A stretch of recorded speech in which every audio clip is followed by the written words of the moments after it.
ए सिंह भाई, आपका स्वागत है। सबसे पहले आप ही आते हैं। आ जाइए, बाकी लोग भी आ जाएं, फिर स्टार्ट करते हैं ना। 8:20 से क्लास स्टार्ट होगी। जो लोग क्लास बाद में देखेंगे साथी हमारे। हाँ, जहाँ कोई नहीं होता वहाँ मैं होता हूँ, बिल्कुल सही बात।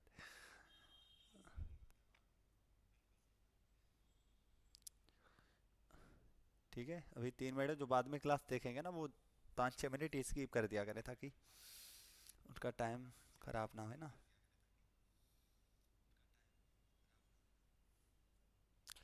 बाकी लोग जुड़ जाइए भाई, कहाँ रह जाते हैं लोग।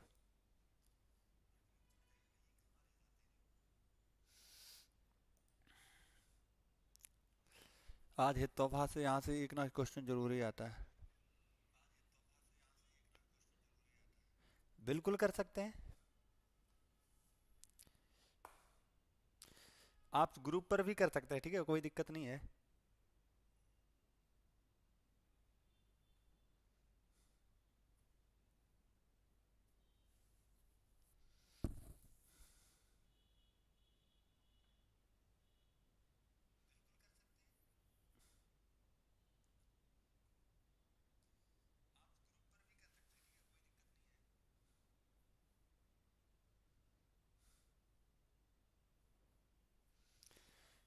ईशांत राठौर, विवेक मिश्रा, राम लखन और उपासना बहन, आज ये लोग कहाँ हैं?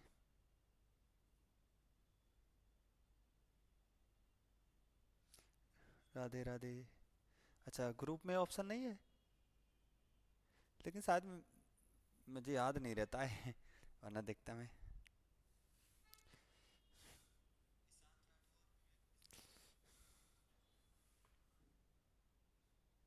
नहीं, अभी तो ग्रुप पे जुड़े नहीं है ना काफ़ी लोग, तो ग्रुप पर ही सही रहता है। वैसे पर्सनल भी कर सकते हैं, कोई दिक्कत नहीं है।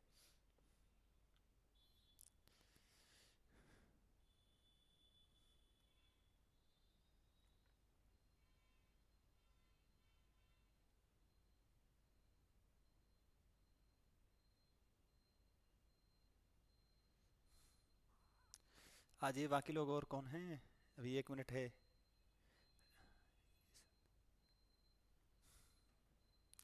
देख लेता हूँ मैं तब तक, आ रहा टाइप है कि इसमें क्या मामला है। प्राइवेसी में ना, चैनल सेटिंग।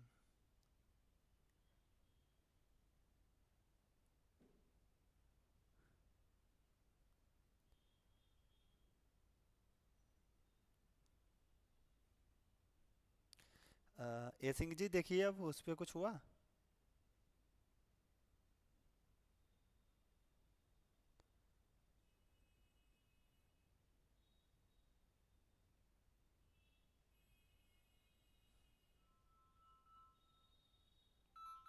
साथ ही 1 सेकंड रुकिएगा, मेरे घर से फ़ोन आ रहा है।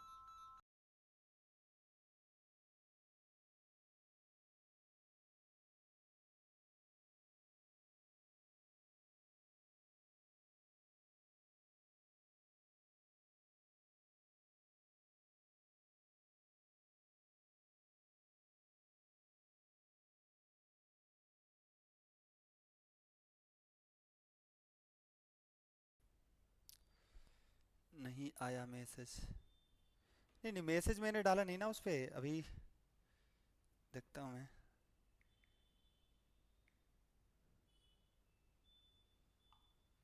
देखो, उसमें आपके ग्रुप में आया ना, और आपको तो व्यवस्थापक बना दिया उसमें, यानी कि एडमिन ही एक हिसाब से कह सकते हैं आप। तो उसमें देखिए, स्टार्ट कीजिए, क्लास कर रहा हूँ भाई। अब तो आप इसमें कर सकते हैं ना, एडमिन ही बना दिया मैंने एसिंग आपको। ठीक है, ठीक है।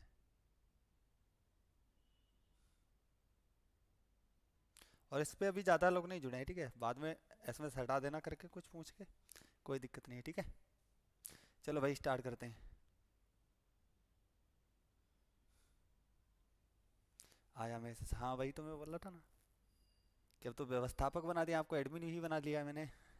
तब तो आना चाहिए था। चलो भाई, स्टार्ट करते हैं, माँ शारदेव को नमन करते हुए। आज की जो क्लास है हम लोग स्टार्ट करें।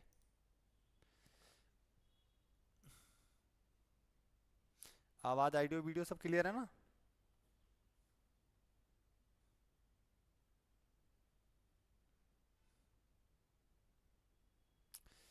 एक बार बताइए साथियों, ऑडियो वीडियो क्लियर है ना सब कुछ?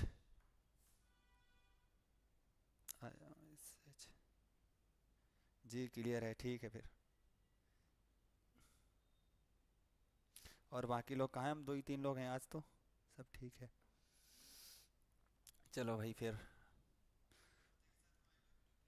इसमें जो हेत्वाभास है ना, इसमें अधिकतर शिक्षक यही कहते हैं आपको अपना दिमाग नहीं लगाना है, लेकिन हम लोग दिमाग लगा कर इसे ठीक करेंगे ना, समझने का प्रयास करेंगे। कुछ हमें भी डाउट हो सकता है, कुछ आपको भी हो सकता है, मिलकर बात करेंगे, ठीक है?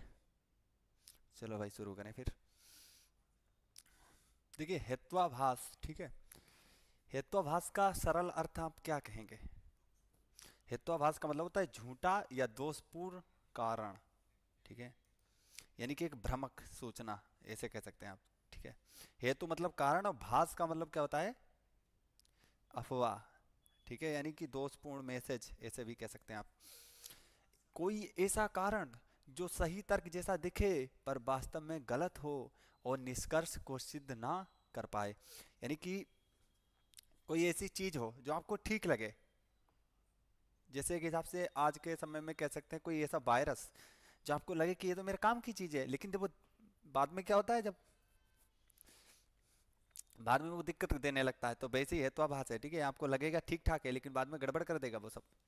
तो हेतु का मतलब तर्क या कारण, ठीक है, हेतु का मतलब क्या है? तर्क या फिर कारण, अनुमान लगाने के लिए इस्तेमाल किया जाने वाला प्रमाण, जैसे धुएं को देखकर आग का पता लगाना, तो धुआं इसमें क्या है? हेतु, ठीक है, अनुमान लगाने के लिए इस्तेमाल किया जाने वाला प्रमाण, ठीक है। तो यानी हेतु क्या है? धुआं यहां पर। तो आग क्या है फिर? है ना, एक आग क्या है? राधे राधे भाई। फिर आग हो गई साध्य, यानी हल करना है ना आपको, आग को ही आपको सिद्ध करना है। आभास का मतलब दिखावा या भ्रम, यानी फिल्टर लगा लगा के रखना। तो जो चीजें जैसी दिखती हैं वैसी होती नहीं है, समझ में आया है? तो आभास का मतलब क्या होता है?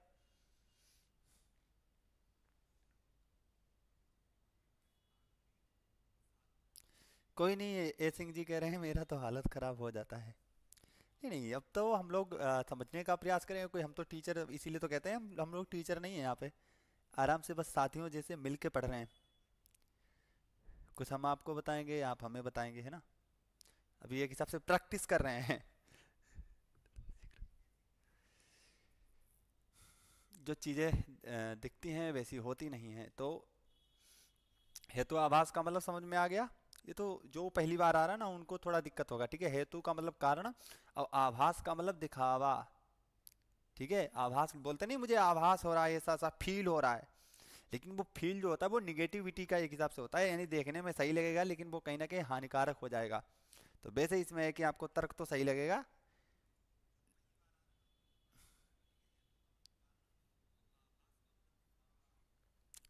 अब इसके जो होते हैं ना, यानी वो पांच इसके मानक रखे हैं जो हेत्वाभास है ना, कि इसमें क्या होता है कि इसके पांच अगर ये कारण हैं, इनमें से अगर कोई भी गड़बड़ हुआ तो फिर ये बात गड़बड़ हो जाएगी।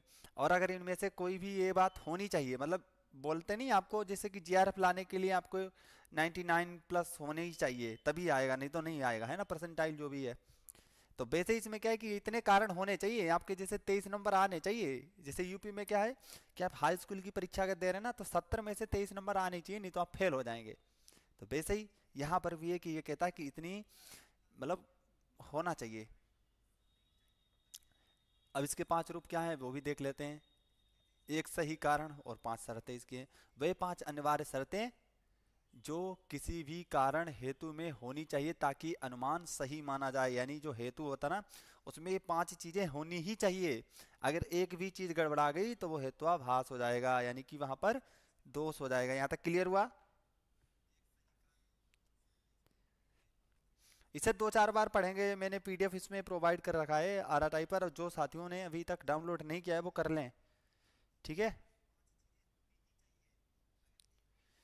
अब देखिए पच्च धर्मात्मा क्या है, ठीक है, ये पहला है, ठीक है। पच्च धर्मात्मा के कारण का जगह पर होना, यानी कि जैसे कि आप सिद्ध करना चाह रहे हैं कि पहाड़ी पर आग है, ठीक है, तो उसका जो पच्छ धर्मात्मा जो कारण है ना, कारण क्या है, धुआं, तो वो होना चाहिए वहां पर, ठीक है।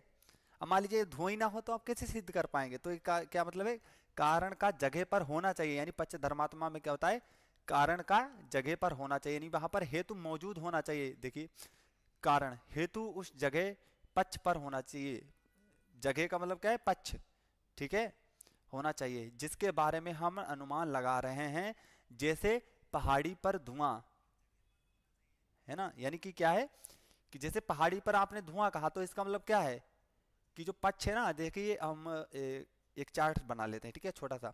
जैसे मान लीजिए ये पहाड़ है, ठीक है, अब यहाँ पर ऊपर धुआं है, उठ रहा है, ठीक है, ये धुआं है, यहाँ पर आग जल रही है, ठीक है। अब देखिए हेतु क्या है, हेतु क्या, धुआं, यानी किसके कारण आपको पता लग रहा है वहां पर आग है, तो क्या है, धुआं, ठीक है, किसके कारण पता लग रहा है, धुआं के कारण। लेकिन फिर आग क्या है, ये भी तो होना चाहिए, आग क्या है, साध्य, यानी जिसको मुझे सिद्ध करना है कि वहां पर आग है, हेतु के माध्यम से करना है, तो क्या हो गया, साध्य। अब पहाड़ क्या है, पक्ष, ठीक है, समझ गए, यानी पहाड़ पर धुआं होना चाहिए तभी तुम्हें पता लगेगा कि वहां पर आग है, तो यानी इसका मतलब है कारण का जगह पर होना चाहिए, यानी जो हेतु है, जो धुआं है, वो पहाड़ पर होगा तभी समझ में आएगा कि हाँ भाई वहां पर आग है, ठीक है। समझ में आया यहाँ तक, पच्च धर्मात्मा में क्या होता है, कारण का जगह पर होना, यानी जब कारण उस जगह पर होगा तो ये सही बात है, और यही पर होता कि कारण का जगह पर नहीं होना तो फिर गड़बड़ा जाएगा, वो आगे हम लोग समझेंगे, ठीक है, गड़बड़ वाले भी 5 हैं। अब सपच सत्व, ठीक है, यानी सप छक सत्व, या आप अपने हिसाब से पढ़ सकते हैं, ठीक है, जो संस्कृत शब्दावली इसमें क्या, जो आप जैसे पढ़ सकते हैं तोड़ तोड़ के वैसे पढ़िए, ठीक है, सापच्य सत्व भी कह सकते हैं। कारण का सही जगह पर होना, देखिए दूसरा इसमें कंडीशन क्या दे रहा है, पहली कंडीशन है कारण का पहले जगह पर होना चाहिए, यानी आपको मंदिर में होना चाहिए, जैसे पूजा करने के लिए क्या है यहाँ पर, जैसे मान लो कि आपको मंदिर में जाना चाहिए, अब जैसे मंगलवार है तो मंगलवार ऐसा तो नहीं कि, मतलब ये नहीं होना चाहिए कि सभी देवताओं को, जैसे कि क्या होता है कि बजरंग बली को अपने लोग मानते हैं अधिकतर मंगलवार का दिन, है ना, तो यानी कि किसकी पूजा करेंगे वहां पर, तो यानी कारण का सही जगह पर होना है, यानी पहली बात तो मंदिर में हो, दूसरी बात बजरंग बली का जो पूजन करेंगे ना, तो वो बजरंग बली का ही मंगलवार को करना है, ऐसा नहीं, मतलब कहने को मतलब जैसे कि आप ये दिमाग लगाएंगे नहीं हम तो सभी देवताओं का, तो इतना दिमाग नहीं लगाना, नहीं तो गड़बड़ा जाओगे, मतलब मैं जो कह रहा हूँ ना उसका भाव समझिए, ठीक है, यानी कि जो सापच्य सत्य होता ना, तो उसमें क्या है, कारण का सही जगह पर होना, यानी हम मंगलवार है ना तो बजरंग बली जी के सामने ही भाई खड़े रहेंगे हम, है ना, तो क्या है, कारण हेतु उस जगह सपक्ष पर भी होना। देखिए सपक्ष का मतलब क्या होता है साथियों, सपक्ष का मतलब होता है कि यानी जहां पर हेतु और पक्ष दोनों हो, यानी कि जगह, जैसे पहाड़ और धुआं दोनों चीजें हो वहां पर मौजूद। अब देखे तो उदाहरण की तरह चाहिए जहां साध्य निष्कर्ष पहले से ही मौजूद है, जैसे रसोई और धुआं, ये क्या है, ये सपक्ष है, ठीक है, सपक्ष का मतलब क्या होता है, सपक्ष जो मतलब होता है ना उसका मतलब है कि दोनों होने चाहिए, यानी कि रसोई क्या है, पक्ष, और धुआं क्या है, हेतु, यानी कि जहां पर हेतु और पक्ष जब दोनों होते हैं उसे कहते हैं सपक्ष, यानी सा मतलब सहित, पक्ष मतलब दोनों, समझिए, ठीक है, तो यानी पक्ष सहित, तो कहने का मतलब समझ गए, कारण का सही जगह पर होना चाहिए, मतलब रसोई, रसोई में अगर धुआं है तो ये बात सही है। अब मान लीजिए यहीं पर अगर आपसे कह दे कि झील में धुआं है, तो जाहिर बात है कि झील में आग लग ही नहीं सकती, है ना, लेकिन अब कुछ ऐसे विद्वान होंगे जो बात काटेंगे कि झील में तो हम जहाज पर आग लगा देंगे, है ना, तो वो नहीं समझना आपको, इसीलिए बोलते हैं हर टीचर की ज्यादा दिमाग मत लगाओ नहीं तो गड़बड़ा जाओगे, क्योंकि इसमें जो है ना जो पुराने समय के हिसाब से होगा, है ना, तो उस हिसाब से आज का तुलना करना मेरे ख्याल से तो बस सभी लोग समझा ही रहे हैं, ऐसे कि उतनी गहराई से इसमें किसी बहुत विद्वान लोगों की आवश्यकता है, और हम लोग इतने विद्वान कहाँ हैं, बस हम लोग को समझ सकते हैं, बस ज़्यादा इतनी गहराई से नहीं, है ना। आशा करता हूँ मैं यहाँ तक क्लियर हुआ ना साथियों, बताइए एक बार थम्स अप कीजिएगा अगर क्लियर हुआ, और मैं आशा करता हूँ जहाँ तक मेरी प्रयास है, मेरी उम्मीद है, तो मैं खरा उतर रहा हूँगा उस कसौटी पर। ठीक है ना, यहाँ तक क्लियर हुआ? ठीक है भाई, चलो अब देखिए क्या, पक्ष धर्मात्मा हो गया, यानी कि जगह, कारण का जगह पर होना चाहिए।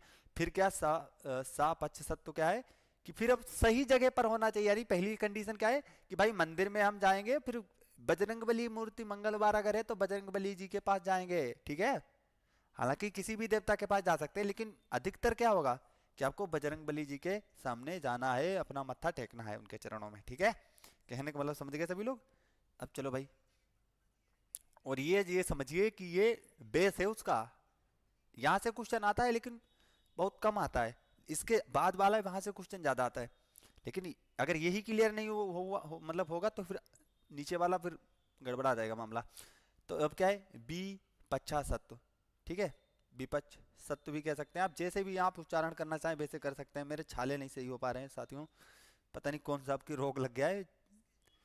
कारण का गलत जगह पर ना होना, यानी अब क्या है देखिए, बात एक ही, जैसे सपच्चा सत्व कह रहा था ना, वैसे ही उसका विपरीत है। यानी ये क्या कह रहा है कि जैसे कि बजरंग मंगलवार को गए तो गलत जगह पर नहीं जाना चाहिए। ये नहीं शनिवार मतलब शनिदेव के पास सामने जाके खड़े हो गए वहां पर, है ना। हालांकि खड़े हो जाओगे तो कोई दिक्कत नहीं है, लेकिन अगर तर्क के हिसाब से होगा, जो पहले से परंपराएं चली आ रही है कि भाई मंगलवार को बजरंग बली जी के ही सामने है ना, रहना है, तो वैसे ही यहाँ पर आप समझिए, कारण का गलत जगह पर ना होना, यानी कारण गलत जगह पर नहीं होना चाहिए। जैसे कारण हेतु उस जगह विपक्ष पर नहीं होना चाहिए जहां साध्य निष्कर्ष बिल्कुल नहीं होता है, यानी कि जहां पर निष्कर्ष बिल्कुल निकले ही ना, जैसे झील में धुआं नहीं है ना, ये सही है। यानी झील में अगर धुआं नहीं है तो ये क्या, विपक्षत्व का ये समर्थन करता है, लेकिन ये भी होता झील में धुआं है तो ये गलत बात हो जाती। यानी कारण का गलत जगह पर ना होना। यहां तक क्लियर हुआ साथियों? बताइएगा। नंबर 3 जो क्लियर हुआ ना साथियों, एक बार 3 नंबर डाल के और वो बताइए क्लियर हुआ ना? ठीक है।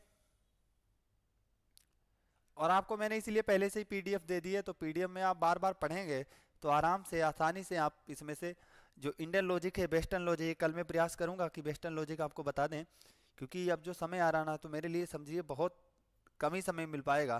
तो इसलिए जहाँ तक है ये कर देते, बाकी तो मुझे लग रहा है कि आधा समाप्ति हो गया, आप अपने आप से भी कर सकते हैं। ठीक है, अबाधित। अब क्या होना चाहिए, सबूत से ना कटने वाला भी हो। यानी कि आपने जो तर्क दिया है किसी ने, तो वो क्या हो कि ऐसा नहीं कि कोई आया मुंह उठा के बस आपका तर्क है वो काट दिया। तो यानी सबूत से ना कटने वाला, कोई कितने भी सबूत लाए, जो आपने कह दिया बस वो कह दिया। यानी आपका कारण इतना मजबूत हो कि वे किसी दूसरे प्रमाण से, आंखों से देखने से गलत साबित ना हो जाए। यानी कि जैसे आपने भ्रामक सूचना किसी ने फैला दी कि वहां पर मर्डर हो गया है, ठीक है, अब वहां पर मर्डर ना हुआ हो, ठीक है, तो क्या होगा, यानी अबाधित हो जाएगा। यानी कि फिर वो अबाधित वाला मामला इसका उल्टा हो जाएगा, ठीक है। तो कहने का मतलब क्या है कि वहां पर मर्डर होना चाहिए, कोई कितने लोग भी देखे तो वहां पर जर्मिन चीज होनी चाहिए, यानी हकीकत होनी चाहिए, सबूत से ना कटने वाला। यानी कोई कितना भी अपनी आंखों से देखे लेकिन जो चीज है वही रहना चाहिए, कहने का मतलब ये है अबाधित। आ का मतलब नहीं, बाधित मतलब जो बाधित ना हो, जिसमें अवरोध नहीं होना चाहिए कोई।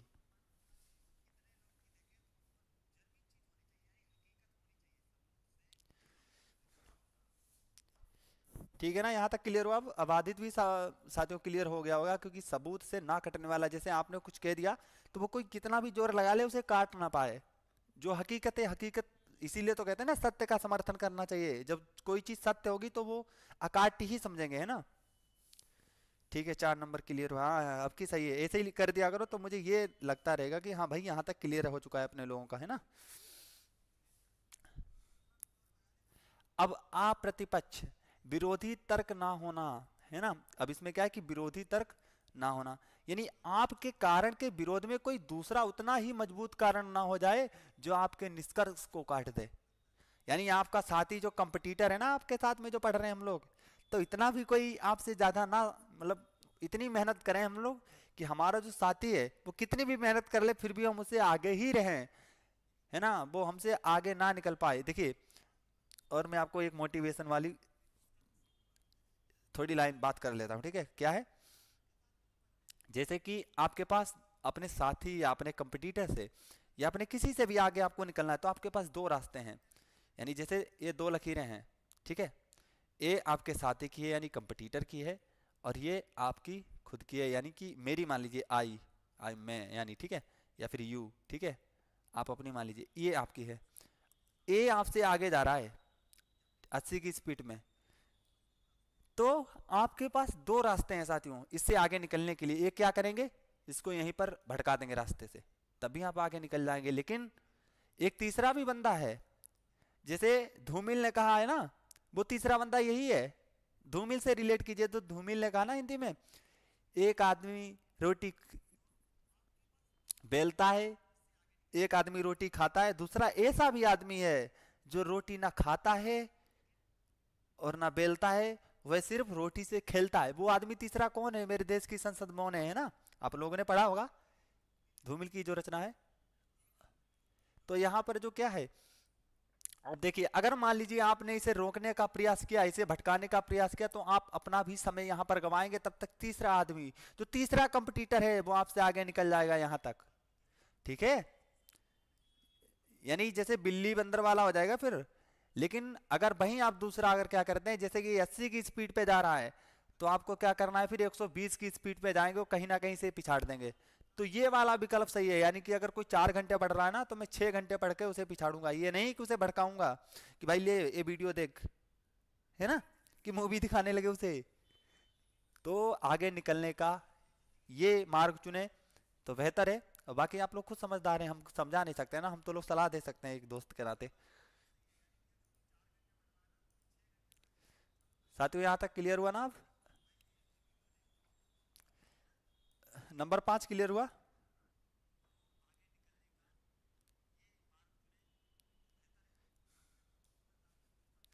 ठीक है, यहाँ पर क्लियर हो ना 5 नंबर तक?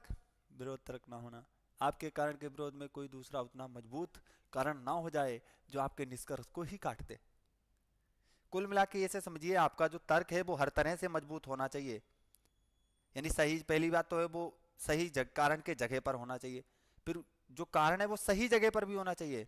फिर कारण का गलत जगह पर ना होना, यानी कि अब वो गलत जगह पर मतलब सही जगह पर होगा तो गलत पे नहीं होना चाहिए, उसका विपरीत याद हो सकता है। अबाधित मतलब सबूत से ना कटने वाला, यानी कोई कितना भी सबूत इकट्ठा करे लेकिन आपका जो तर्क है वो नहीं कटे। अब प्रतिपक्ष प्रतिपक्ष मतलब विरोधी तर्क, यानी कोई दूसरा इतना भी बड़ा सबूत ना ले आए आपके सामने जो आपकी धज्जियां उड़ा दें आपके तर्क की, ठीक है। अब देखिए क्या है, इसके जो हेतुआभास है, ये हेतुआभास के क्या है, ये दोष हैं। ये क्या थे, ये लक्षण थे, यानी ये विशेषताएं थी, ठीक है साथियों। जो यहां तक हम लोगों ने सीखे ना, ये क्या थी, ये इसकी विशेषताएं थी कि यानी कि ये विशेषताएं होनी चाहिए तब आपका हेतु है वो सही होगा।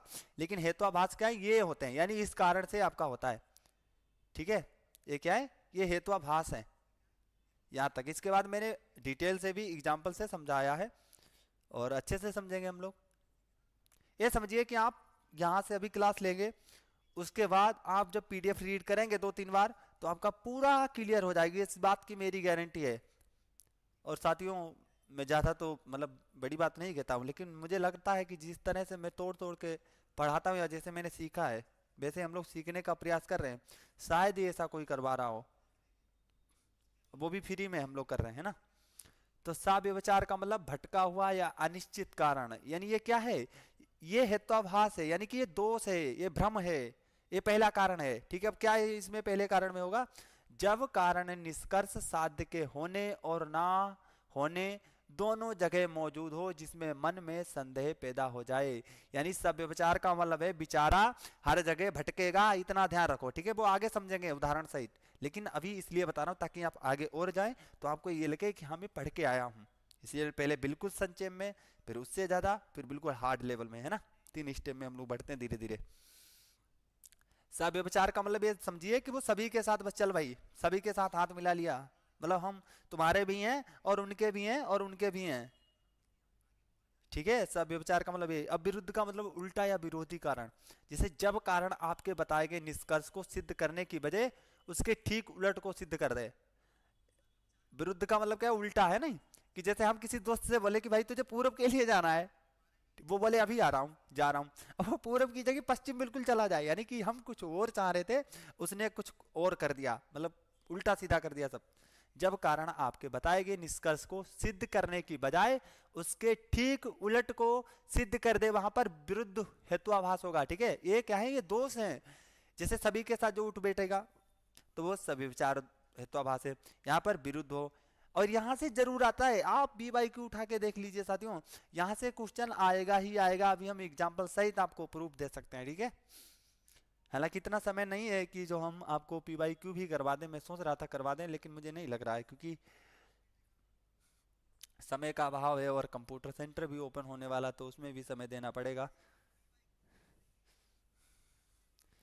अब देखिए असिद्ध, तो असिद्ध अब क्या है, असिद्ध या अप्रमाणित कारण, यानी जब कारण हेतु, कारण का मतलब हेतु, जब हेतु खुद ही सिद्ध ना हो, यानी वह उस जगह पर ही मौजूद ना हो जहां उसे होना चाहिए। एक हिसाब से क्या है कि यानी बजरंगबली के पास आपको मंगलवार में जाना चाहिए था, लेकिन आप वहां नहीं गए, कहीं और चले गए, है ना, तो क्या है असिद्ध।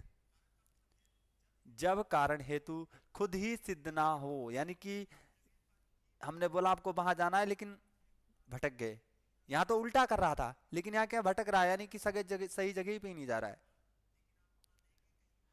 अब देखिए, अब जो असिद्ध है ना, इसके भी तीन भाग हैं। तो क्या जगह ही काल्पनिक, यानी जब वह जगह आश्रय ही ना हो जिसके बारे में बात हो रही है, जैसे आकाश कमल, तो आकाश कमल क्या है, एक कल्पना है एक इसका असिद्ध।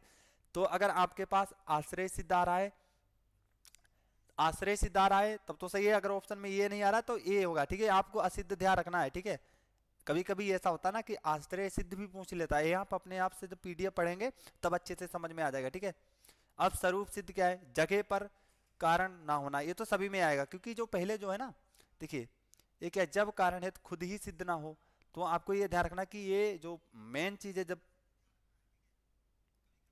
हाँ आकाश में कमल नहीं होता है। अब स्वरूप सिद्धि, उसका स्वरूप जैसे जब कारण हेतु उसे बताई गई जगह पक्ष में मौजूद ना हो। अब व्याप यतत्व सिद्ध संबंध ही गलत, यानी जब कारण और निष्कर्ष के बीच पक्का संबंध व्याप्त ही गलत या अधूरा हो जाए, वो आगे हम लोग जानेंगे, अभी हल्के हल्के से हम लोग समझ रहे हैं। ठीक है, अब सत्य प्रतिपक्ष, अब सत्य प्रतिपक्ष क्या है, बराबर की टक्कर वाला कारण, यानी कि अब यही नहीं समझ में आ रहा है कि कौन सही है कौन गलत है। जब आपके निष्कर्ष के विरोध में, साथियों फोन आ रहा है दोस्त का, एक सेकंड।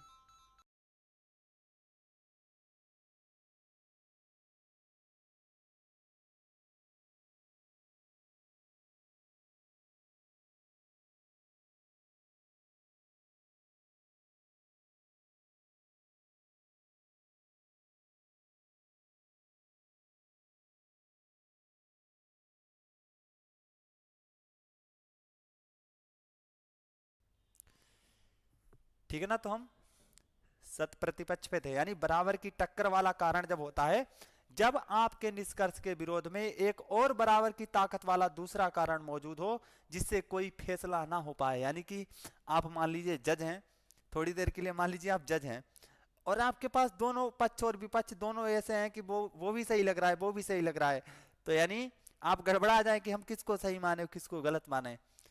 यानी बराबर की टक्कर है, बराबर के दोनों सबूत ला ला के इकट्ठा करने हैं। देखिए भाई, इन्होंने मेरे पहले थप्पड़ मारा, फिर इन्होंने वो बोला, इन्होंने दो मारे, तो यानी कि आपको समझ ही नहीं आ रहा मुझे क्या करना है। तो वहां क्या है, सत प्रतिपक्ष। और आपको ध्यान कैसे रखना है ट्रिक से, सत प्रतिपक्ष का मतलब सत्ता में जब दोनों लोग होंगे तो हम उनका कुछ भी नहीं बिगाड़ सकते। ठीक है, अब बाधित क्या है, पहले से खंडित कारण, यानी कि इसमें पहले ही से सब गड़बड़ चल रहा है, इसमें कुछ सोचने विचारने की जरूरत ही नहीं, पहले से खंडित का कारण, यानी कि जो हेतु है वो पहले से खंडित होता है। जब आपका निष्कर्ष साध्य इतना स्पष्ट रूप से गलत हो कि वह किसी अन्य मजबूत प्रमाण जैसे सीधे देखने से पहले ही गलत साबित हो चुका हो। बोलते नहीं, दीवार इतनी तिरछी बना दी राजमिस्त्री ने कि दूर से ही लग रहा है कि भाई ये तो गया। ठीक है, तो ये कहते हैं बाधित, यानी ये क्या है, ये हेत्वाभास है जो 5 हैं, और इसकी जो विशेषताएं थी ये 5 हैं। तो आपको इतना ध्यान रखना है, उसके बाद कुछ ज़्यादा कुछ ध्यान नहीं रखना है। और अब हम लोग विस्तार से सीखेंगे कि आखिर क्या कहना चाह रहा है हेत्वाभास, है ना। अभी क्लियर नहीं हुआ होगा, मैं आशा करता हूं अभी। अब देखते हैं अर्थ, यानी कि कारण, आभास, झूठा दिखावा, जो आपको मैं पहले ही बता चुका हूं। अब इसकी परिभाषा भी देख लेते हैं। वह दोषपूर्ण कारण जो सही तर्क जैसा दिखता है पर वास्तव में निष्कर्ष साध्य को सिद्ध नहीं कर पाता है, तो वहां पर हेत्वाभास होता है। एक तो हेतु जिसके 5 लक्षण थे तो वो हेतु होगा, और जहां पर उसके लक्षण में विलक्षण हो जाएगा तो वहां पर हेत्वाभास होगा। अब इसके जो प्रकार हैं वो 5 है, और आधार इसका देख लेते एक बार। न्याय दर्शन के अनुसार एक वेद हेतु में 5 विशेषताओं पंच रूप का अभाव होने पर यह दोष उत्पन्न होता है। यानी कि जो पहले हमने 5 पढ़ा था ना कि सही, एक तो जगह पर होना चाहिए, फिर सही जगह पर होना चाहिए, है ना, फिर गलत जगह पर नहीं होना चाहिए। तो वो क्या थी, वही 5 विशेषताएं हैं उसकी हेतु की। लेकिन वही जब गड़बड़ा जाती हैं विशेषताएं, व्यवस्था को अव्यवस्थित कर देते हैं जब कोई, तो वहीं पर हेत्वाभास का जन्म होता है, यानी वहीं भ्रम होने लगता है। अब भाई देखो सभ्य विचार क्या है, अब अच्छे से समझो, क्योंकि अगर ये समझ में नहीं आया तो समझ लीजिए फिर मैं समझा भी नहीं सकता आपको, और ना, क्योंकि इतनी अपनी कैपेसिटी है। अगर आप समझ गए तब तो सही है, वरना आप खुद से समझेंगे फिर। सभ्य विचार का मतलब क्या है, अनियमित हेतु, यानी कि मैंने क्या बोला था, इसमें क्या होता है, रेगुलर मिडल, जो मिडल टर्म होता है ना, मैं देखिए टर्म इसलिए नहीं बता रहा हूँ, नहीं तो आप और भ्रमित हो जाएंगे। एक मिडल टर्म है, एक माइनर टर्म है, एक मेजर टर्म है, तो वो इसीलिए नहीं बता रहा, नहीं तो फिर बिल्कुल ऊपर से उतर जाएगा। आप इतना पहले समझिए, इतने ही से आपके कम से कम अगर 3 नंबर आने ना, 2 क्लियर नंबर होंगे, ये इस बात की मैं गारंटी ले रहा हूँ, आपको गलत नहीं हो गया। वही मैं माइनर मेजर टर्म आपको बताने लगूँ तो हो गया फिर, है ना। जिस मुझे पता है ना कि आप जहां पर कंफ्यूज हो सकते वो चैप्टर ही नहीं खोलेंगे, तो छोड़ने से तो अच्छा है कुछ हो साथ में। खाली हाथ से तो अच्छा है एग्जाम में जाने से कि डंडे से ही है ना, तलवार नहीं है तो डंडे से, खाली हाथ से तो अच्छा है। तो वैसे यहाँ पर है। अब देखिए कारण अत्यधिक व्यापक होना, यानी इतना व्यापक होना, व्यापक का मतलब फैला हुआ, इतने मतलब हर जगह से दोस्ती उसने कर ली। दोस्त का सार मतलब इसमें क्या होगा, सभी विचार में उसने हर जगह से दोस्ती कर ली, यानी हेतु साध्य के होने पर ना होने दोनों जगह मौजूद होता है, जिसे अनिश्चितता पैदा हो जाती है। अब यूजीसी नेट के लिए उदाहरण देख लेते हैं, वो क्या है, यानी कि मैंने क्या बोला था कि यानी कहाँ पर मौजूद है, कहाँ पर नहीं होना चाहिए, इससे उसे मतलब ही नहीं है। यानी कि जहाँ पर होना चाहिए वहां पर भी मौजूद है, और जहां पर नहीं होना चाहिए वहां पर भी मौजूद है, यानी कि कुछ पता ही नहीं लग रहा है कहाँ पर है क्या नहीं, सब गड़बड़ा गया मामला। ठीक है, अब देखो पहाड़ी पर आग है, ठीक है, तर्क क्या है, पहाड़ी पर आग है, ठीक है, ये क्या है, ये तर्क है। अब क्योंकि आया ना, तो क्योंकि जहां पर आएगा ना तो वो क्या हो जाएगा, यह गे है, ये गे का मतलब ये जानने योग्य है। ठीक है, अब यहां पर दोष कैसे पता लगेगा, ठीक है, अब दोष कैसे पता लगेगा, क्योंकि ये कह रहा है क्योंकि ये गे है, गे का मतलब है ये जानने योग्य है। अब यहां एक तरफ से क्या बता रहा था कि ये इतना व्यापक हो जाएगा कि यानी हर जगह बैठ जाएगा। अब हर जगह जब लागू होगा तो फिर कैसे, ये तो दोष बन गया, यानी हर जगह एक तरह कैसे लागू हो जाएगा। इसीलिए क्या हो गया, ये दोष हो गया क्या, कि क्या आग को ही, मतलब पहाड़ी पर जो आग है उसको ही सिर्फ जानने योग्य, बाकी और भी तो चीजें जानने योग्य है ना, यानी बाकी जो और चीजें उनको भी तो जानेंगे आप, क्या सिर्फ आग को ही जानेंगे। तो इसका इसीलिए ये खंडित हो गया, क्योंकि सिर्फ आग को ही आपका नहीं जानना है, आपको नहीं जानना है, हर चीज को जानना है। इसीलिए क्या, हर चीज पे जब व्याप्त हो गया वो, इसीलिए यहाँ पर हेत्वाभास दोष हुआ। वो कौन सा, सभ्य विचार, यानी आप उसने सबके साथ में तालमेल बिठा लिया, इसलिए उसने सब गड़बड़ कर दिया। देखिए जैसे कि गेता रसोई, यानी जहां आग है में भी है, और झील जहां आग नहीं है में भी, यथा हेतु गेता अनियमित है। यानी इसको आप नहीं समझेंगे तो ऐसे समझ सकते हैं कि पहाड़ी पर आग है क्योंकि ये गे है, यानी कि ये कह रहा है कि जो पहाड़ी पर आग है वो जानने योग्य है। अब मान लीजिए आपको ये तो आ रहा है कि यहाँ पहाड़ी पर जो आग है वो जानने योग्य है, लेकिन क्या और चीजें आप जानेंगे नहीं, सिर्फ यही जानेंगे। तो यानी क्या, ये गड़बड़ हो गया कि ये बोला ये गे है, गे के चक्कर में ये गड़बड़ा गया। अगर यहीं पर होता पहाड़ी पर आग है क्योंकि वहां धुआं है तो ये सही हो जाता, फिर यहाँ पर सब व्यवचार हेतु आभास नहीं आता। ये इसलिए आया क्योंकि यहाँ पर गे आया, यानी वो जानने योग्य है। ठीक है, क्लियर हुआ यहाँ तक। आप नीचे वाला नहीं पढ़ेंगे, अगर नीचे वाला पढ़ेंगे तो आप कंफ्यूज भी हो सकते हैं, इसलिए मैं आप इतने ही समझिए कि पहाड़ी पर आगे सही है, क्योंकि ये गे है यानी ये जानने योग्य है। तो बाकी और चीजें आप नहीं जानेंगे, पेड़ पौधे क्या है, उसपे कौन कौन से जानवर रहते हैं पहाड़ पर, है ना, ये भी तो जानने योग्य है ना। तो यानी ये सब पर लागू वो करवाने लगा, सब विचार का मतलब सभी से वो दोस्ती कर बैठा भाई, इसलिए गलत हो गया। यहाँ तक क्लियर हुआ ना, सभी विचार हेतुवाद साथियों, क्लियर हुआ। और जहां तक है पहली बार समझ में नहीं आएगा आएगा क्योंकि मैं भी, मुझे भी नहीं आया था, उतर गया था। जो जो मनोविज्ञान के हैं या फिर ऐसे तर्क शास्त्र कोई ये सब विषय होता है ना, उसे क्या बोलते हैं, फिलोसफी, तो उन लोगों के तो बिल्कुल समझ में आएगा। एक ही बार चुटकियों का खेल है दाएं हाथ का उनके लिए, बाएं हाथ का खेल। समझ गया, पहाड़ी पर आग होना साधारण सी बात है, पर झील पानी में आग नहीं हो सकता, ऐसा ही ना। देखिए अभी तो आपको सरल लग रहा है, जैसे ए सिंह बता रहे हैं ना, बिल्कुल सही है। लेकिन जब आगे के भी ये पढ़ेंगे ना है तो बस तब आपको कंफ्यूज क्रिएट होगा। अभी तो जैसे मान लीजिए कि मैं आपको संज्ञा बताऊं, तो एक संज्ञा बताऊं तो आपको लगेगा ना हाँ मैं तो सभी क्वेश्चन कर सकता हूँ, लेकिन जब आप पूरा टोटल जब पूरा सार पढ़ लेंगे फिर आप कंफ्यूज होंगे कि यार कहाँ से आ गया। तो इसीलिए बोलते हैं ना, जो ज्यादा ज्ञानवान होता, ज्ञानी होता ना, वो इसीलिए कंफ्यूज होता रहता है, क्योंकि उससे ज्यादा नॉलेज है।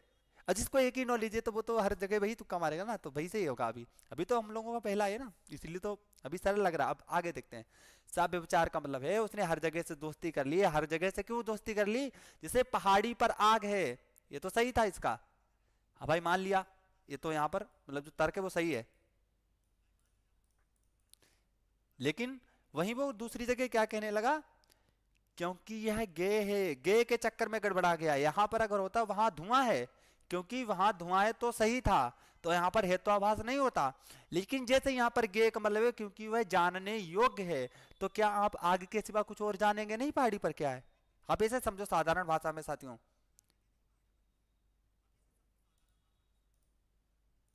चलो भाई अब दूसरा देखते हैं। सविचार जो जो हेत्वाभास है वो समझ गए होंगे आप, कि यानी वो हर जगह से बैठकर हर जगह पर लागू होने लगता है, वो इतना व्याप्त हो जाता है, व्यापक क्षेत्र में फैल जाता है, इसलिए वो गड़बड़ा जाता है। यानी बोलता है नहीं, जितने पैर उतने पैर पसारिए जितनी बड़ी चादर हो,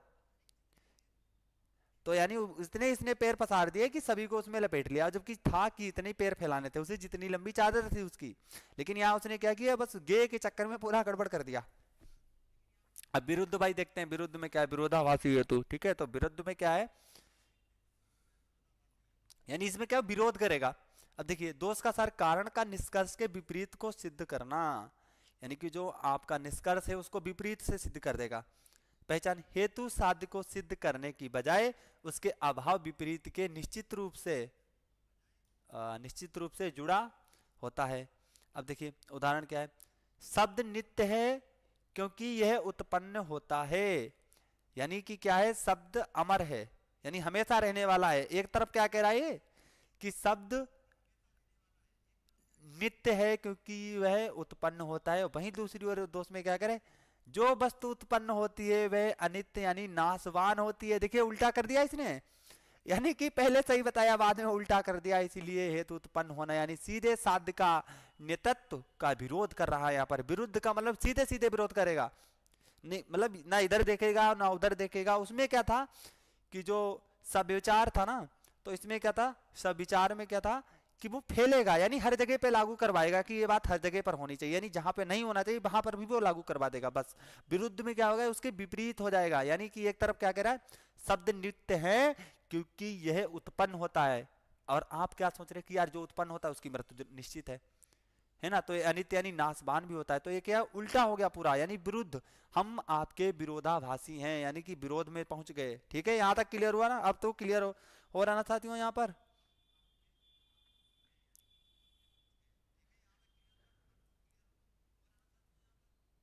साथियों बताइए, 2 नंबर का यहाँ पर क्लियर होना है तो आभास एक बार थम्स अप कर दीजिएगा। हाँ, एक दूसरे के विरुद्ध, यानी हम हमारी तुमसे पक्की दुश्मनी है। अवश्य यानी अप्रमाणित हेतु। ठीक है, यानी कोई प्रूफ नहीं दे सकते वहां पर मिडिल टर्म को। और मैं टर्म इसलिए नहीं बता रहा हूँ क्योंकि जो हमारे नए साथी हैं उनके लिए फिर दिक्कत हो जाएगी, उन्हें यही नहीं अभी पता होगा टर्म है क्या। तो पहले वेस्टर्न बता देंगे, अगर समय मिलेगा तो लास्ट तक बता देंगे। हालांकि अब तो मुश्किल मुझे लग रहा है कि मुझे समय मिल पाए क्लास लेने के लिए। लेकिन ऐसा नहीं है हम आपका साथ छोड़ देंगे, अगर आप कमेंट करेंगे तो कुछ ना कुछ सलूशन निकालेंगे। फिर भले 15 मिनट का लूँ बात करें खाली, लेकिन कुछ ना कुछ करेंगे, है ना, ऐसे तो एकदम से जा भी नहीं सकते। तो असिद्ध अब समझते हैं, ठीक है। असिद्ध यानी अप्रमाणित हेतु दी अनप्रूव्ड मिडल। तो दोष का सार क्या है इसमें, कि कारण हेतु का अस्तित्व ही सिद्ध ना होना, यानी कि भाई पता ही नहीं लग रहा कि उसका अस्तित्व क्या है। हेतु या तो काल्पनिक है या उस जगह पक्ष पर मौजूद नहीं है जहां उसे सिद्ध होना चाहिए। यानी जिस मंदिर में बजरंगबली जी के सामने रहना चाहिए था वहां पर नहीं गया, पता नहीं किसकी पूजा करने लगा, है ना। तो इसके उपप्रकार और उदाहरण भी हैं, यानी कि जो इसके उपप्रकार क्या है कि यानी इसमें असिद्ध में क्या है, कल्पनाशील। आप इतना ध्यान रखिए, कल्पनाशील होगा, ठीक है। तो आश्रय सिद्ध में क्या होगा, कल्पनाशील होगा। जैसे कि आकाश कमल सुगंधित है क्योंकि वह कमल है, तो ये क्या है, आकाश कमल क्या है, काल्पनिक है। तो यहाँ पर जो होगा हेतुभाव वो होगा आश्रय सिद्ध यानी असिद्ध। आपको अगर असिद्ध आता है तो असिद्ध पे टिक करना है, और अगर असिद्ध नहीं आश्रय सिद्ध नहीं आता है तो असिद्ध करना है, और असिद्ध नहीं आता है तो आश्रय सिद्ध आएगा। यानी इन दोनों में से कोई भी आता है तो उनमें टिक करना है। जैसे कि उदाहरण के तौर पे हम कैसे समझेंगे, मान लीजिए आप विवेक भाई के दोस्त हैं, ठीक है। आप अपने मिलने आए, शाहजहांपुर से चल के आए विवेक भाई के घर। जब विवेक भाई कौन है, यानी विवेक भाई मान लीजिए आश्रय सिद्ध है, ठीक है। तो आश्रय सिद्ध यानी जब नहीं मिले विवेक भाई तो फिर किनसे मिलेंगे आप, इनके पिताजी से मिलेंगे। तो पिताजी कौन है, असिद्ध, ठीक है। हालांकि मैं उदाहरण के तौर पर ही मैं समझा रहा हूं, कोई पर्सनली मत लीजिए, ठीक है। यानी कि जब बेटा नहीं मिलेगा तो बाबा से बात करेंगे या उसके पिताजी से बात करेंगे, वैसे यहां पर है बेटर, ठीक है। क्लियर हुआ यहां तक। यानी कि कमल जो है ना, कमल वो सुगंधित, आकाश कमल सुगंधित कैसे हो जाएगा भाई, इतना आप समझिए। क्योंकि जैसा आज तक कोई भी ये प्रमाण नहीं दे सकती ईश्वर है ही, हाँ बिल्कुल सही बात है।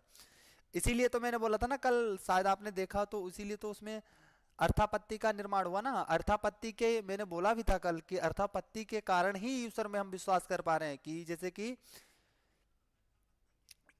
सोहन मोटा है लेकिन वो दिन में खाना नहीं खाता है, तो आपके मन में ये आएगा ना कि वो रात में खाता होगा। यानी कि जब हम कोई अर्थ दूसरा जोड़ लेते हैं, बेसिक उसी के कारण ही तो ये, मतलब जो हमारे आचार्य लोग थे ना, इसीलिए तो हुआ, ठीक है। आश्रय सिद्ध यहाँ तक क्लियर हुआ। इसमें मैं थोड़ा वो कर देता हूँ हाईलाइट, क्योंकि इसमें मैं भूल गया था शायद। आश्रय सिद्ध, ठीक है।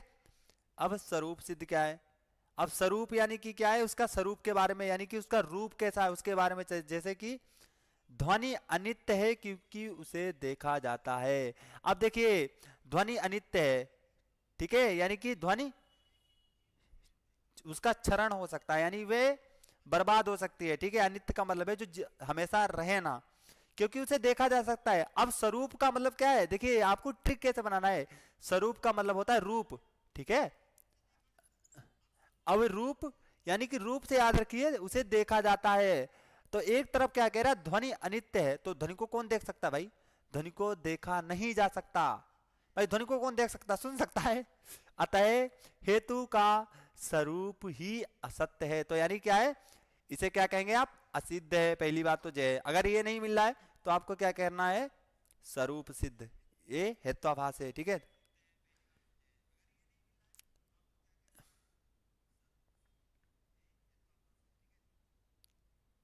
अब सत्य प्रतिपक्ष, इसका एक जो था ना वो कहाँ गया, ये तो दो ही हैं, तीसरा भाई कहाँ है।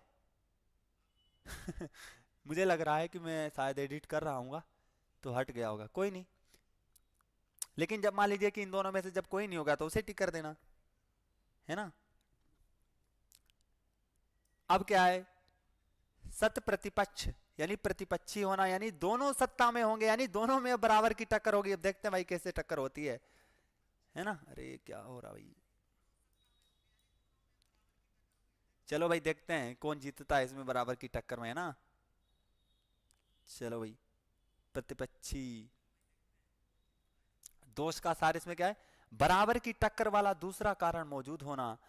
पहचान, आपके तर्क के विरोध में एक समान बल वाला दूसरा वेद हेतु मौजूद होता है और विपरीत विपरीत निष्कर्ष सिद्ध करता है, दोनों हेतु एक दूसरे को काटते हैं। कैसे? आत्मा नित्य है क्योंकि यह ज्ञेय है, यानी कि क्या है, आत्मा क्या है, हमेशा रहने वाली है।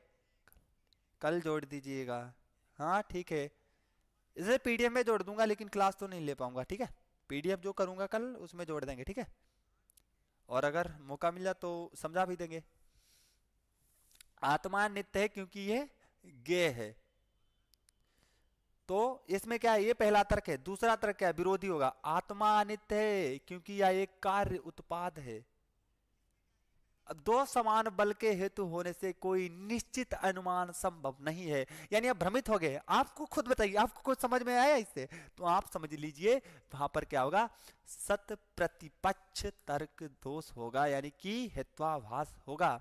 आत्मा नित्य है क्योंकि वह ज्ञेय है, दूसरा इतना ही तगड़ा तर्क दे रहा है कि आत्मा अनित्य है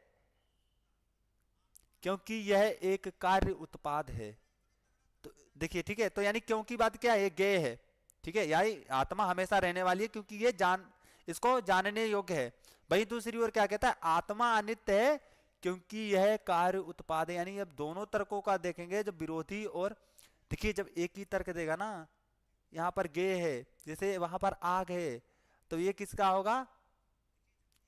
अगर एक ही तर्क यहाँ पर देगा, देखिए साथियों यहाँ पर ध्यान देने वाली बात, तो वह सव्यवचारी तर्क होगा।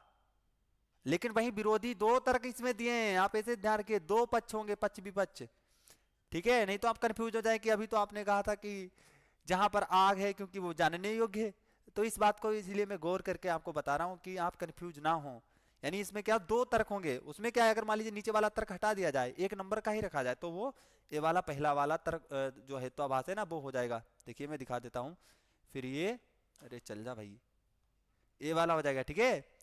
देखिए इसमें भी तो पहाड़ी पर आगे क्योंकि ये गए है ना, लेकिन वही अगर इसके नीचे कुछ और जोड़ दिया जाए ना दूसरा, तो वो क्या हो जाएगा, सत प्रतिपक्ष हो जाएगा, यानी सत्ता प्रतिपक्ष भी हो सकता है, सत प्रतिपक्ष हो जाएगा, ठीक है। क्लियर हुआ यहाँ तक? और तुलना करने पर आपको अब कंफ्यूजन भी नहीं होगी, क्योंकि अधिकतर बच्चे यही उलझ जाते हैं साथियों कि यार यहाँ भी आत्मा अनित्य क्योंकि ये जानने योग्य है, और वहां भी सर ने बोला था कि ऐसा है। तो मुझे तो नहीं लग रहा कि आप कंफ्यूज होंगे यहाँ पर, बताइए साथियों, क्लियर हुआ ना? समतब कर दीजिएगा। 4 नंबर क्लियर हुआ ना यहाँ पर? एक बार थम्स अप कर दीजिएगा साथियों। देखिए आपका फीडबैक ही हमारे लिए संजीवनी बूटी है।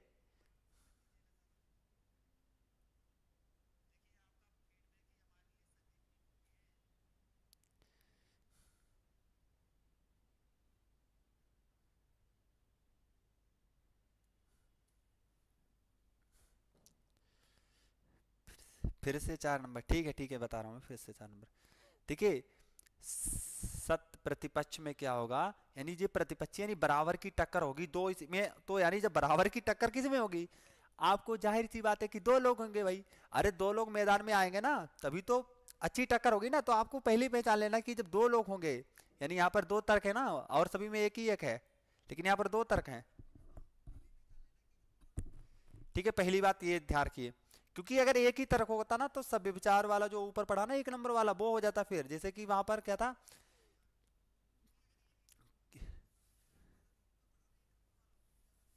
लेकिन यहाँ पर दूसरा देखिए दे रहा है, तो इसमें क्या है, बराबर की टक्कर होगी। आपके तर्क के विरोध में एक समान बल वाला दूसरा वेद हेतु मौजूद होता है जो विपरीत निष्कर्ष सिद्ध करता है, दोनों हेतु एक दूसरे को काटते हैं, यानी कि बराबर की टक्कर होती है, ठीक है। तो यानी क्या है, आत्मा नित्य है क्योंकि ये ज्ञेय है। तो ये पहले वाला भी कर रहा है अभी साथियों, देखिए जो पहले वाला था ना, ये वाला कहाँ गया, ये है, यानी ये सविचार। ये क्या था कि देखिए यहाँ भी ये पहाड़ी पर आया क्योंकि ये गए है, जानने योग्य है। तो ये अभी तो ये कंडीशन है यार, सब विचार भी है पहले कथन में, और जो सत प्रतिपक्ष है, ठीक है। लेकिन जैसे यहाँ विरोधी तर्क आया, आत्मा अनित्य है क्योंकि ये एक कार्य उत्पाद है, यानी दोनों तर्क जब दे रहा है ना, समझ गए, ठीक है, समझ यहाँ तक क्लियर हुआ ना? अब तो कोई डाउट नहीं है।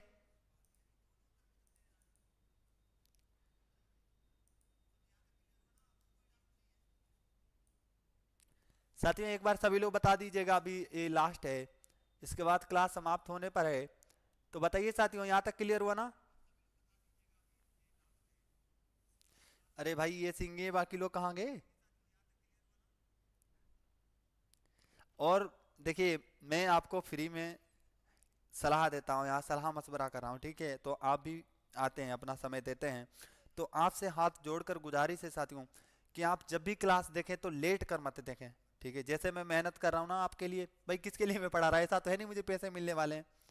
और ना यूट्यूब से, अगर मान लीजिए मुझे पैसे यूट्यूब से मिलेंगे भी तो पता नहीं कब मिलेंगे, इतने सब्सक्राइबर या इतने व्यूज नहीं आते हैं कि मुझे लालच हो कि यार कि इसीलिए पढ़ाना है। और मुझे अपना भी पढ़ना, फिर भी मैं आप लोगों के लिए समय निकाल के पढ़ाता हूँ। इसलिए आपसे गुजारिश है कि जब भी पढ़ें तो बैठ कर पढ़ें, ये नहीं कि लेटे लेटे पढ़े सो गए पता ही नहीं क्या हुआ। कम से कम जो क्रेडिट मिलना चाहिए जिसके लिए मैं पढ़ा रहा हूँ, मुझे एक ही लालच है, बस आप सफल हो जाएं, फिर मैं आपका यहाँ पर इंटरव्यू लूँ तो मुझे अच्छा लगेगा कि यार हम लोग साथ में चर्चा करते थे और देखिए सफल हो रहे हैं आज, है ना? तो हमारा भी वहीं से नाम उठेगा। तो बस मुझे यही लालच है, बाकी कोई लालच नहीं है रुपए पैसे से, बस कुल मिला के गुडविल होनी चाहिए।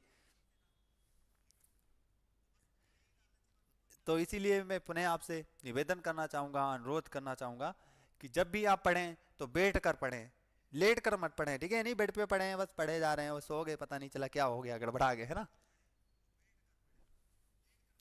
देखिए आपने अगर चूज किया ना इसे कि हमें टीचर बनना है या फिर हमें प्रोफेसर बनना ही है, तो ये समझिए आपने अपने दिल से उसे चुना है। और जब आपने दिल से चुना है तो उसमें कभी थकान नहीं हो सकती साथियों, इतना ध्यान रखिए। अगर आप थक गए हैं,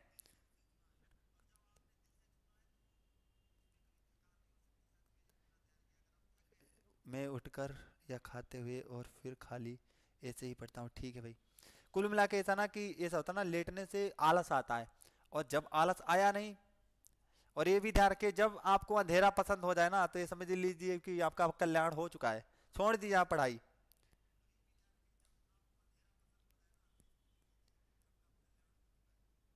छोड़ दीजिए पढ़ाई, सब कुछ छोड़ दीजिए, फिर बस की नहीं है आप कंपटीटर बन पाए अच्छे।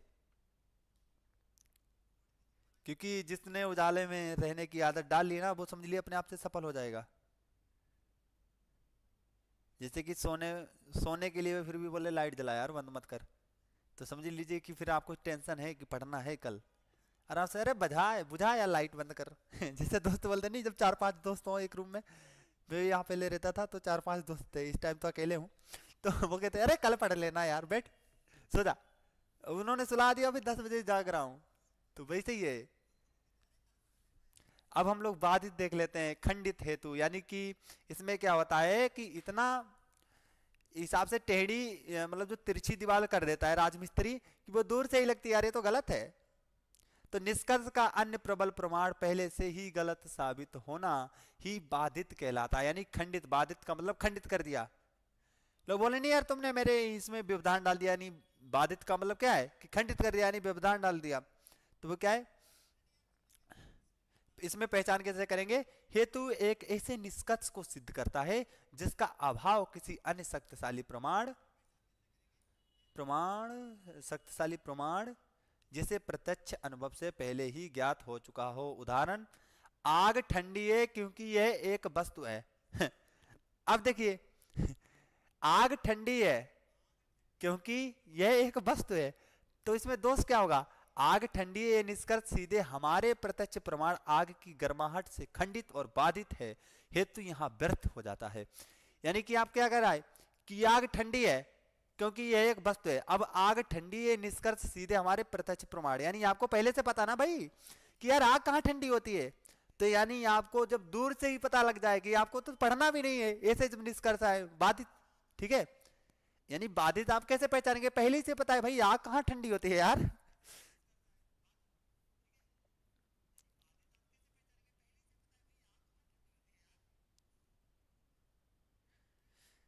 साथियों, बाधित में मैं आशा करता हूँ आपको क्लियर हुआ होगा, और आप सभी का बहुत बहुत धन्यवाद जो कि हमारे साथ में आप लोग मैनेज कर रहे हैं। क्योंकि अभी हम अपने आप को उतने काबिल नहीं समझते जितना आप लोग साथ दे रहे हैं, बिल्कुल डट कंधे से कंधा मिला के चल रहे हैं। आपका पुनः मैं बहुत बहुत धन्यवाद और आभार व्यक्त करता हूँ साथियों। आप बताइए कुछ, कोई डाउट हो, कुछ समझ में ना आया हो, वो कल जोड़ देंगे, ठीक है, जो आज छूट गया था।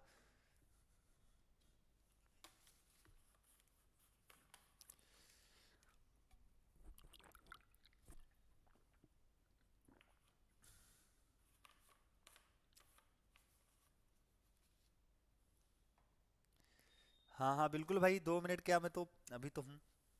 बताओ भाई। और आप सभी से निवेदन है कि बाद में भी कमेंट कर दीजिए सभी लोग। आप लोग करते ही नहीं हैं।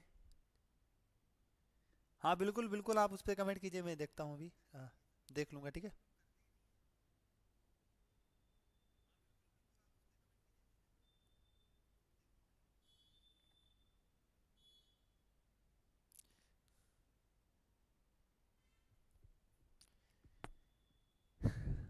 और किसी को कोई डाउट है? साथियों, आप किसी और को, किसी को कोई डाउट है?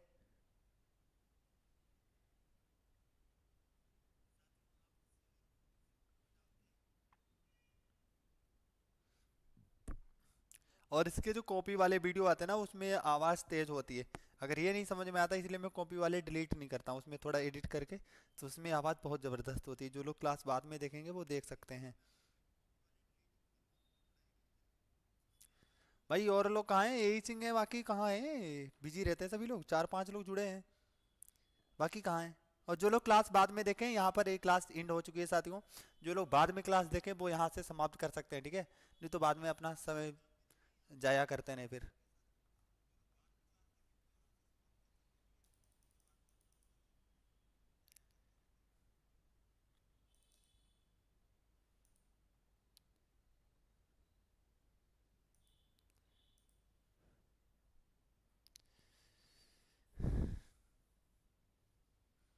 और जिन लोगों ने आरआरआई अभी वो जो ऐप है ना वो डाउनलोड नहीं किया है, वो कर लें।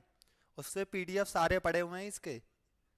जो हम लोगों ने क्लासें, जो क्लासों पर चर्चा पर चर्चा की है ना, तो वो सभी के पीडीएफ पड़े हैं, ठीक है। यही है तो कमेंट कीजिए कुछ। आप इस क्लास में कितने नंबर देना चाहिए साथियों? आज की जो क्लास है ना, 10 में से कितने नंबर देना चाहेंगे? बिल्कुल ईमानदारी से, फेस देख के नहीं। ठीक है, ये नहीं कि सामने तो बोल दिया कि 10 में से 10, ऐसा नहीं होना चाहिए, ठीक है। अच्छा क्लियर फीडबैक दो। नहीं तो हेतु आवाज कर दो। भाई 6 में से 7 मतलब? या 7 में से 6? नहीं, 10 का पॉइंट रखा है, 10 में से क्लियर कीजिए, 10 में से कितने देंगे आप, सिर्फ नंबर बताइए। ठीक है, यानी कि जो पूर्णांक कितने का है? 10 है, चलो मैं लिख ही देता हूँ। यानी 10 में से आप कितने नंबर देना चाहेंगे, ठीक है। आ, अरे भाई लिख जा।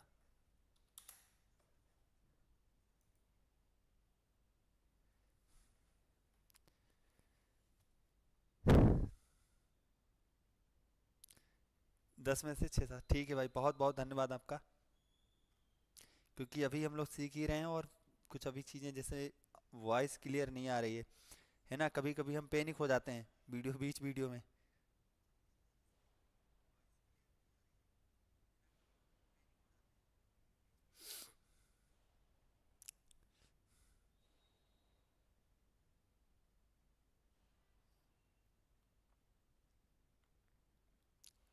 चलिए ठीक है, आप सभी का बहुत बहुत धन्यवाद, और सभी को गुड नाइट और शुभ रात्रि।